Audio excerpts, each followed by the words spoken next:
Bonjour, on se retrouve donc pour la correction de cet exercice, l'exercice 61.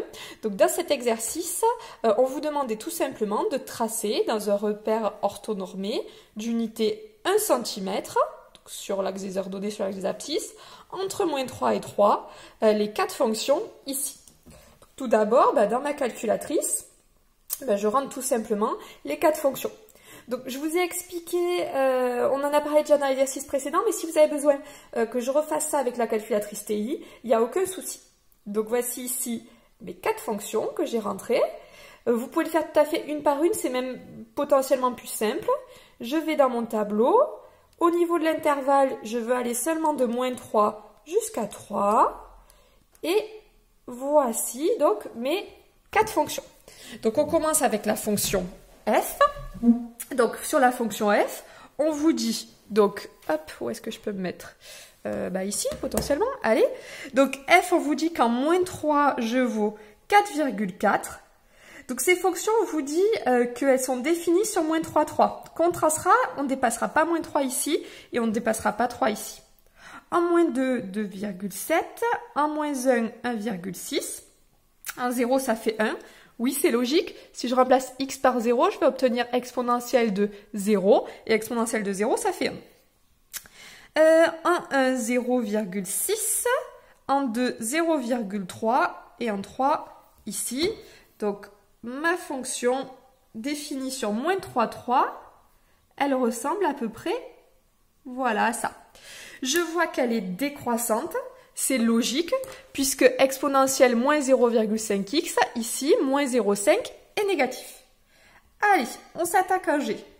Ouh là là, G, on est à 16 000 sur...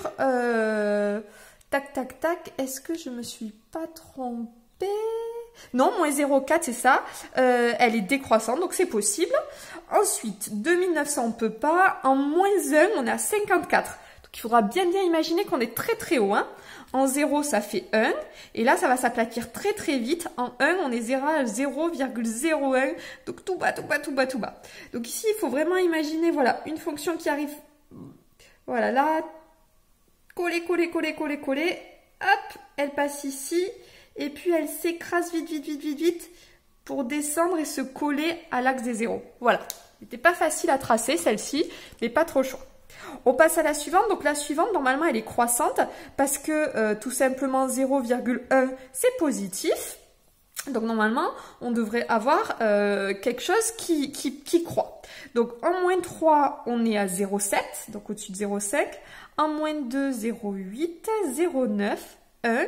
Ah oui, ça monte tout doucement, très bien. 1,1, 1,2, 1,3.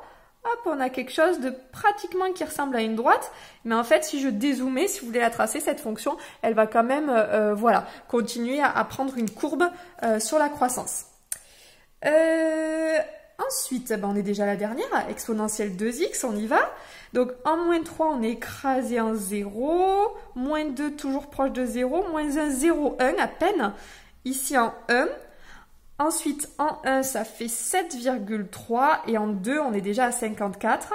Donc, on retrouve un petit peu comme sur la courbe violette, en fait, cette fonction exponentielle qui, ici, lorsqu'on met un coefficient qui fait grossir les x, comme ça a été le cas pour ici qui n'était pas -0,4t mais qui était -4t, ou ici qui est exponentielle 2t, les x grossissent beaucoup plus vite et donc on a des courbes dont les variations sont beaucoup plus raides, si on peut dire ça comme ça.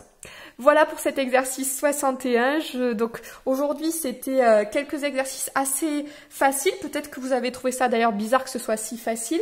Dans votre programme, en fait, il y a une partie qui dit que vous devez savoir tracer, représenter graphiquement les fonctions de la forme exponentielle -kt et exponentielle kt. Donc voilà, on s'entraîne pour que vous n'ayez pas de soucis sur ça. Bon courage à vous!